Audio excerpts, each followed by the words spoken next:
افغانستان کې یو افغان ډاکټر د هیواد په څو ولایتونو کې د پریشونډو ماشومانو وړیا عملیاتونه کوي.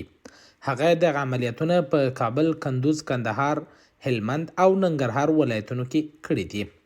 په ماشومانو کې پرې شوي شونډې او د پوزې او تالون شتل هغه ناروغي دي چې د کارپوهانو په وینا دغو ماشومانو د میندو د حمل پر مهال د خپل سر انټي بیوټیک درملو او یا هم له غیر متوازن خوراکونو له کبله په ماشومانو کې رامنځته کیږي. کله کله دغسې ناروغي بیا جینیټیکي یا موروثي لاملونه هم لري او له همدې کبله ماشوم داسې وزیږي چې شونډې یې پرې او یا یې هم تالو نښتی وي. له ترکیې راغلی افغان جراحي ډاکټر عبدالغفار غیور افغانستان غږ راډیو ته د خبرو پر مهال ویل چې په هلمند، کندهار، کابل، ننګرهار او کندوز ولایتونو کې د ارثي یا پرې سوو شونډو، پزې او تالو نښتو ناروغانو جراحي عملیاتونه پخپله ترسره کوي. د ویل دا عملیاتونه ټول وړیا ترسره کوي او مصارف یې هم پخپله پرې کوي.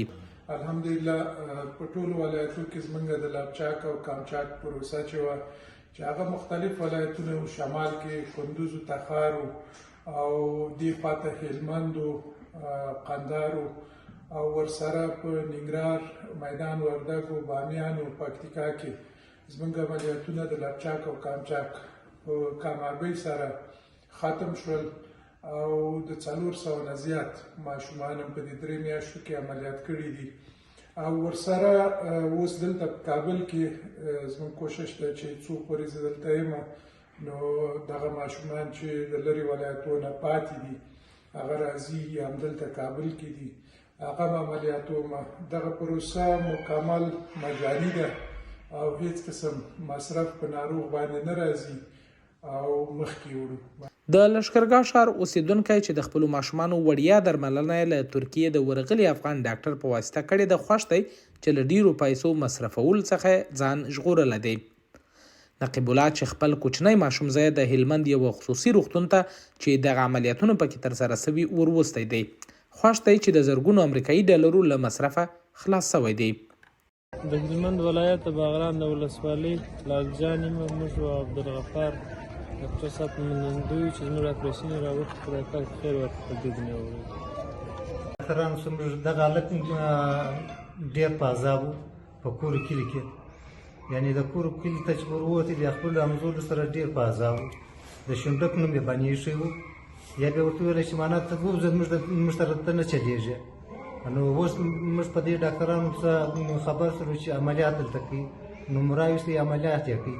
عملیات یې کامیابه شو، ډېر ځینې خوشحاله وي او ډېر موږ ځینې راځي دوی ته د خدای خیر ورپېښ کړي. دغه مریض چې دی په کورو کلي کې د باندې نه سو وتلی، د هلکانو سره یې لوبې نه شوه کولی چې رابلی ژړلی بیا موږ ولولې ژاړې ول خلک ما ته تانې راکوي چې ستا شونډه چا کړه ته شونډه کې.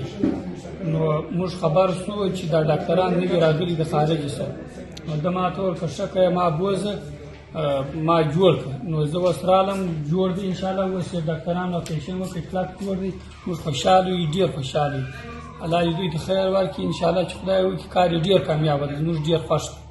د کندهار د دامان ولسوالۍ یو شمېر کوچنیان او لویان هم د عملیاتونو په موخه د کندهار روغتون ته ورغلي دي چې د همدغه افغان ډاکټر له لوري یې درملنه سوې او خلک ترې خوښ ښکاري.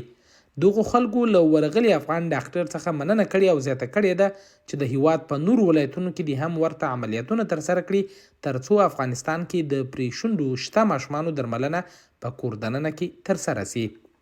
هیره دې نه وي چې د تیر 2021 میلادي کال د اګست پر 15مه چې کله طالبانو کابل ونیوی، یو شمېر نړیوالو ادارو چې د روغتیا په برخه کې میلیونونه امریکایي ډالر په بېلابېلو برخو کې مصرفول خپل دفترونه تړلي او ویل کېږي د هیواد په ډیری لرې پرتو ولسوالیو کې د مهال روغتیايي خدمتونه 50% د روغتیا پالانو او درملو د نشتون له امله له ګواښ سره مخ دي.